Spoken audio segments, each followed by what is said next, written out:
Shalom, shalom para você aqui do Ministério Simplesmente Mulher. Antes de mais nada, eu quero louvar a Deus pela sua vida, porque você está aqui mais um dia descobrindo algumas coisas acerca da síndrome do impostor, o que a Bíblia fala, o que nós devemos identificar em nós e como nós devemos nos comportar acerca disso, na verdade. Um assunto assim que algumas vezes não passa pela nossa cabeça, que isso existe, e isso existe sim, amadas, e muitas vezes tem parado o propósito de Deus nas nossas vidas, né? Então, quais são? Né? Nós falamos algumas coisas, características, nós falamos que, nossa, Moisés, Josué passou por isso, né? E quais são os principais sinais da síndrome do impostor, né? O sentimento de não pertencimento. Uau! Sentimento, que sentimento é esse, amada? Muitas vezes as pessoas sofrem, né? Sofrem com a síndrome do impostor e podem pensar que não merecem estar onde estão, não é verdade? Quantas vezes nós pensamos sobre isso, que a gente não merece estar aonde nós estamos? Então, quando isso ocorre, é comum que haja um sentimento de não pertencimento aos locais que, como consequência, leva a pessoa a se afastar de grupos. Quantas vezes nós já fizemos isso, né? Então, quando a síndrome do impostor ela está bem evidente, ela faz com que nasça em nós algumas situações que você até percebe que você tem, mas você não sabe por que que você tem ela. Não tem aquela situação que você teve, que você está com gripe, está com resfriado, mas qual que é a raiz dessa gripe, desse resfriado? Então, nós vamos descobrir isso, né? O que que causa verdadeiramente a síndrome do impostor? E o que que ela acarreta, né? Quando ela não é cuidada, quando ela não é observada, quando você não discerne ela, sabe o que ela pode causar? Procrastinação.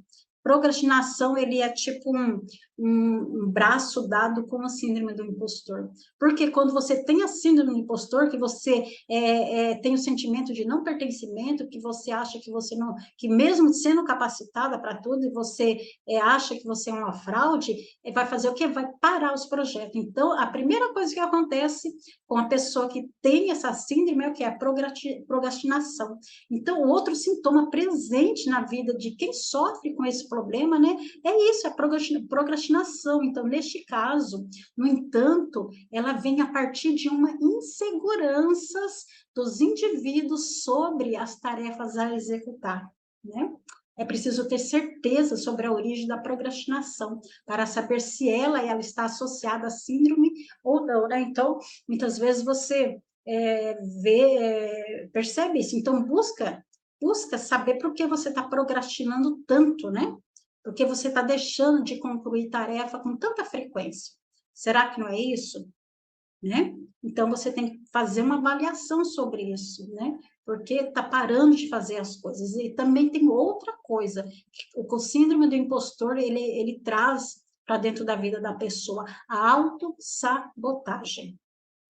Mas as pessoas que convivem com a síndrome também podem apresentar quadros de autossabotagem, né? Autossabotagem, ou seja, elas criam um mecanismo para fugir de certas experiências em que não se sente segura para desempenhar um bom papel. Amados, quem é que gosta daquelas reuniões de empresa? Que faz aquelas dinâmicas, Senhor da glória, não é? Ou então, quando você vai para um retiro da sua igreja e vem os líderes, vêm aquelas brincadeiras. Gente, aquilo, né? Não é verdade? Quem que gosta de fazer algo que não está esperando, que não foi falado, né? A gente que é meio, que é muito visual, nós temos assim, a gente precisa de uma antecipação das coisas, né? A pessoa, ela precisa ter o domínio daquilo que está por acontecer, então, assim, quando você entra nisso, é complicado. Então, é bem desse jeito mesmo. Então, por isso, né, ela costuma perder boas oportunidades e acaba se arrependendo muito regularmente. É verdade.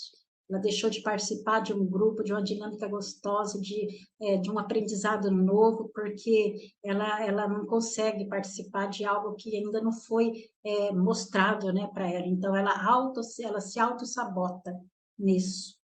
Então, desafios é algo assim que a pessoa com síndrome do impostor corre longe, O desafio para ela é muito difícil. Então, ela se auto-sabota. Uma grande pessoa que o Senhor colocou para fazer algo grande, né? E também existe outra coisa, amadas, que a síndrome do impostor acarreta na pessoa, a autodepreciação, isso é muito sério, né? A autodepreciação, se você costuma falar mal de si mesma com muita frequência, veja bem, falar mal de si mesmo com muita frequência, fique atento ou atenta acerca disso, né? Fique atento.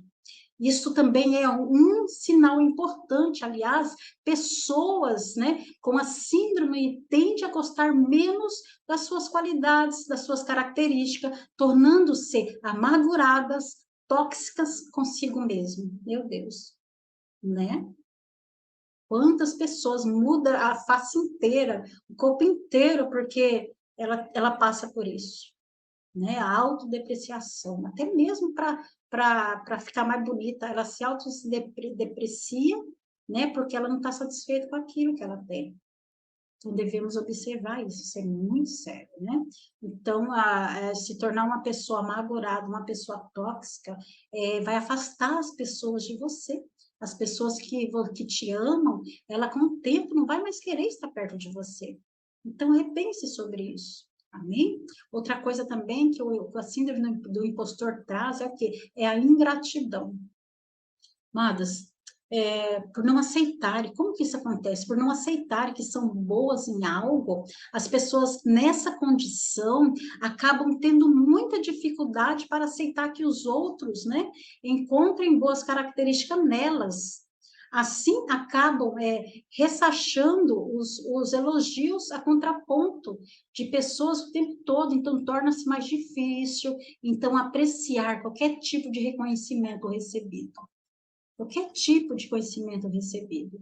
Elas nem agradecem, a ingratidão é tão grande que elas não dão um retorno para a pessoa. Então, elas acabam, né, fazendo dos elogios da pessoa algo sem importância, sem valor, não é verdade? Então, precisamos observar isso, né? Olha essas características todas e começa a se observar se você está tendo esse tipo de comportamento, né? Outra coisa, que a síndrome do impostor traz para a vida da pessoa é o quê? A autocrítica excessiva, como nós falamos lá atrás, a autocrítica excessiva, ela é válido que as pessoas façam análise crítica sobre as suas ações. No caso de quem convive com a síndrome do impostor, porém isso se torna completamente excessivo e as avaliações perdem contato com a realidade. Perde contato com a realidade. Então, é como se se as pessoas perdem a capacidade de encontrar boas lições de erros e se punisse o tempo todo. Boas lições e se punisse o tempo todo. Isso é muito sério. Né? Então, nós precisamos estar observando, né, essa autocrítica excessiva. A gente falou sobre essas características todas, agora nós estamos, né, esmiuçando ela para você compreender em qual delas você está encaixando. Faça uma análise de 0 a 10 em cada característica para ver o que está acontecendo, né? E também a última, que é a comparação. Eu creio que a comparação está sendo uma das coisas que mais tem perdurado, principalmente se você olhar em rede social, se você ir para o Instagram, no Facebook, né? Então, as pessoas se comparam tanto a outras que começam a fazer igual, né? Então, a comparação, ela finalmente chegamos aqui ao principal, né? O principal sinal da síndrome do impostor, a comparação. Aqui é quase uma regra que os indivíduos, né, só consigam encontrar boas características nos outros e nunca em si mesmo. Isto, sem dúvida, amados, o coloca numa corrida sem fim e em direção a um ideal de perfeição que não condiz com a realidade de ninguém. Basta que uma análise seja feita para que as pessoas começam a relacionar pontos de sua vida com as de outras pessoas. Como eu falei aqui, você vai ter isso nas redes sociais, né? A pessoa, ela começa a ver que, se comparar com outras, ver que a outra pessoa faz é tão perfeito que ela quer fazer igual. E aí, até muitas vezes, se depreciam por conta disso. Então, que cada item que foi aqui colocado possa ser mesmo como uma bússola, um direcionamento para que você possa mudar tudo isso. Fazer o contrário, porque a síndrome do impostor, ela é algo assim terrível na vida da pessoa. Ela para a proposta, ela para o chamado, ela para a vida da pessoa, levando a pessoa até mesmo a algo assim terrível dentro de si mesmo e levando até uma condição de saúde mental assim irreversível. Então vamos cuidar da nossa saúde mental, vamos cuidar da nossa vida, vamos cuidar do nosso coração e saber que há um Deus que promove milagres nas nossas vidas. Então, olhe tudo isso, pontua tudo isso e começa a saber que você tem um Deus que te aprovou, que te capacitou e que te colocou aí para você fazer o que tem que ser feito, né? Então, Moisés passou por isso, né? Josué passou por isso, e até mesmo, amados, eu fico olhando Raabe para ela poder ter aquela convicção em Deus. Quantas vezes ela foi humilhada, quantas vezes ela foi comparada, quantas vezes ela se comparou, quantas vezes ela ficou pensando, eu podia ter uma vida diferente. Mas o Senhor, Ele te chama para algo muito maior. Não permita que essa síndrome ou qualquer outro tipo de doença mental venha tirar aquilo que o Senhor já colocou aí no seu coração, em nome de Jesus. Eu te espero aqui amanhã para mais uma palavra, para um novo vídeo, para que nós possamos avançar nesse tema que nos é tão importante e tão necessário, em nome de Jesus. Beijo para você.